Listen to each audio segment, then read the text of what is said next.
तो बताइए आप लोग कैसे हैं दोस्तों। आज जो है ना हम लोग डेमोस्ट्रेटिव एडजेक्टिव पे डिस्कस करने वाले हैं। आखिर डेमोस्ट्रेटिव एडजेक्टिव होता क्या है? देखिए, डेमोस्ट्रेटिव एडजेक्टिव के अंदर वो शब्द आएंगे जो किसी वस्तु को संकेत करता हो, और वो संकेत करने वाले शब्द के जस्ट बाद अगर नाउन आ गया तब वो नाउन से पहले जो संकेत करने वाले शब्द होगा वही आपका डेमोस्ट्रेटिव एडजेक्टिव होगा। एक बार और सुनिए, क्या बताया हमने? डेमोस्ट्रेटिव एडजेक्टिव के अंदर वो शब्द आएंगे जो किसी वस्तु पर संकेत करता हो, लेकिन उस संकेत करने वाले शब्द के जस्ट बाद अगर नाउन आ गया तब वो नाउन से पहले जो शब्द होगा वही आपका डेमोस्ट्रेटिव एडजेक्टिव होगा। जैसे देखिए, दिस मार्कर इज माइन, तो यहाँ पे क्या चीज संकेत कर रहा है? दिस शब्द, क्योंकि यह मार्कर मेरा है, तो दिस मार्कर इज माइन, तो यहाँ पे दिस शब्द क्या कर रहा है? संकेत कर रहा है। और इसके बाद क्या है? दिस मार्कर, तो ये मार्कर नॉन आ गया, तो मार्कर से पहले जो शब्द आया है दिस, तो ये हो जाएगा डेमोस्ट्रेटिव एडजेक्टिव। अब जैसे कहीं दूर में है, अब जैसे बोलेंगे कि दैट बुक इज माइन, तो यहाँ पे दैट शब्द क्या कर रहा है? वह किताब मेरा है, तो दैट शब्द क्या कर रहा है? संकेत कर रहा है। और दैट के बाद क्या है? बुक है, नॉन है, तो ये दैट शब्द क्या हो जाएगा? डेमोस्ट्रेटिव एडजेक्टिव हो जाएगा। अगर आप इसे एक डेफिनेशन के माध्यम से याद रखना चाहते हैं तो मेरे साथ बोलिए, the word which indicates any object and after just this word noun comes in the sentence, then this word is called demonstrative adjective। वह शब्द जो किसी वस्तु को संकेत करता हो तथा उस शब्द के तुरंत बाद नाउन आता हो, तब उस शब्द को क्या कहेंगे? डेमोस्ट्रेटिव एडजेक्टिव कहेंगे। आइए इसे देखते हैं। देखिए दोस्तों, the word which indicates any object, देखिए, the word which indicates any object and after just this word noun comes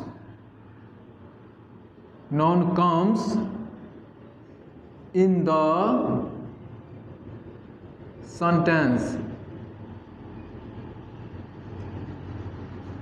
then this word is called demonstrative adjective। वह शब्द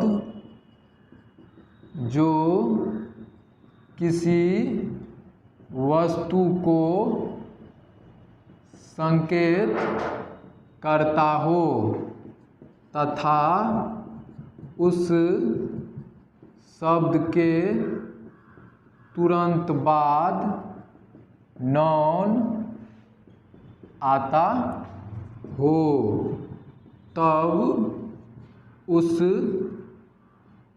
शब्द को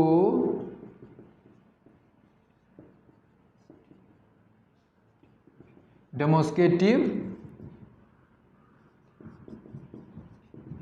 एडजेक्टिव कहा जाता है। यह बताया हमने दोस्तों, ये नोट भी कर लीजिए, मैं आप लोगों के लिए लिख भी दिया। वह शब्द जो किसी वस्तु पर संकेत करता हो, लेकिन याद रखना है संकेत करने वाले शब्द के जस्ट बाद क्या बताया? तथा उस शब्द के तुरंत बाद नाउन आता हो, तब उस शब्द को क्या कहेंगे? Demonstrative adjective. आइए कुछ एग्जाम्पल के माध्यम से समझते हैं। अब जैसे देखिए, दिस पेन इज माइन। अब यहाँ पे एक गौर कीजिए, दिस जो कि ये संकेत कर रहा है, तो ये हो गया कौन सा वर्ड? डेमोस्ट्रेटिव वर्ड हो गया। और एक यहाँ भी देखिए, दिस इज माय पेन। यहाँ पे ये दिस शब्द क्या कर रहा है? डेमोस्ट्रेटिव। ये कौन सा शब्द है? डेमोस्ट्रेटिव शब्द है, वर्ड है, दोनों क्या है? डेमोस्ट्रेटिव वर्ड है।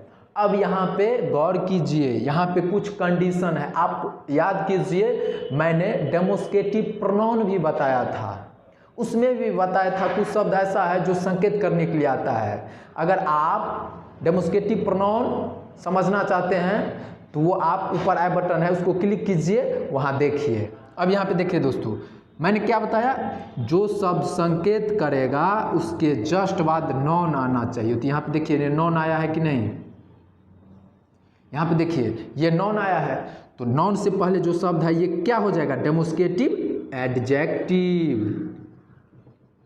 ये क्या हो जाएगा, डेमोस्ट्रेटिव एडजेक्टिव हो जाएगा। और यहाँ पे देखिए ये भी डेमोस्ट्रेटिव वर्ड है, लेकिन इसके जस्ट बाद देखिए क्या आया है, वर्ब आया है, नॉन नहीं आया है। यहाँ पे क्या आया है, वर्ब। तो अगर इसके जस्ट बाद संकेत करने वाले शब्द के जस्ट बाद अगर नॉन के बदले, मतलब नॉन नहीं बल्कि उसके अलावा वर्ब आ गया, तो ये हो जाएगा डेमोस्ट्रेटिव का प्रोनाउन। ये क्या हो जाएगा, डेमोस्ट्रेटिव प्रोनाउन। अगर आप इसे सही से समझना चाहते हैं तो आप ऊपर आई बटन दिया गया है, वहाँ क्लिक कीजिए और आप उसको भी देख सकते हैं।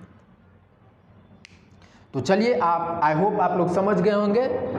दिस कोई भी शब्द संकेत करने वाला होगा, उसके जस्ट बाद अगर वर्ब आ गया तो वो डेमोस्ट्रेटिव प्रोनाउन हो जाएगा, और जो शब्द संकेत करेगा उसके जस्ट बाद अगर नाउन आ गया तो वो हो जाएगा डेमोस्ट्रेटिव एडजेक्टिव। अब जैसे देखिए दैट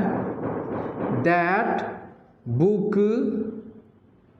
इज माइन। अब देखिए दैट शब्द क्या है, वह बुक मेरा है, तो यहाँ पे दैट शब्द संकेत कर रहा है, उसके जस्ट बाद क्या है, बुक नॉन है, तो ये हो जाएगा डेमोस्ट्रेटिव एडजेक्टिव, क्योंकि इसके जस्ट बाद नॉन है। अब आप एक चीज पूछ सकते हैं कि सर इसके अलावा और क्या संकेत करने वाले शब्द हो सकते हैं। तो देखिए दोस्तों, इसके अलावा आपको, जैसे यहाँ पे मैं नोट कर देता हूँ, इसके अलावा आपको जैसे हो गया, एक तो आप यहाँ पे देखें दिस हो गया, दैट हो गया, दोज हो गया, दीज हो गया, ये आपको सब शब्द संकेत करता है। अब यहाँ पे कंडीशन है, जो शब्द अगर आप किसी चीज को संकेत करना चाहते हैं और वो वस्तु नजदीक में है, तब वो यहाँ पे आप दिस का प्रयोग करते हैं।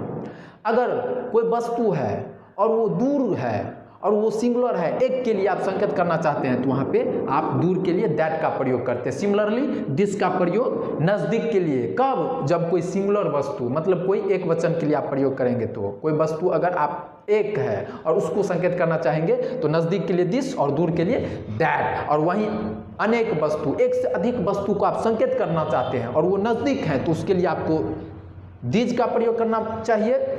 और अगर एक से अधिक वस्तु है और उसको आप संकेत करना चाहते हैं और वो दूर है, तो उसके लिए आपको दोज का प्रयोग करना चाहिए। अब जैसे कहेंगे वो कल में मेरा है, वो कल में मेरा है, तो दूर में होगा तो कहेंगे दोज पेन्स आर माइन। क्या कहेंगे, दोज पेन्स आर माइन। अगर यहीं पे नज़दीक में होगा, ये कल में मेरा है, तो यहाँ बोलेंगे दीज पेन्स आर माइन।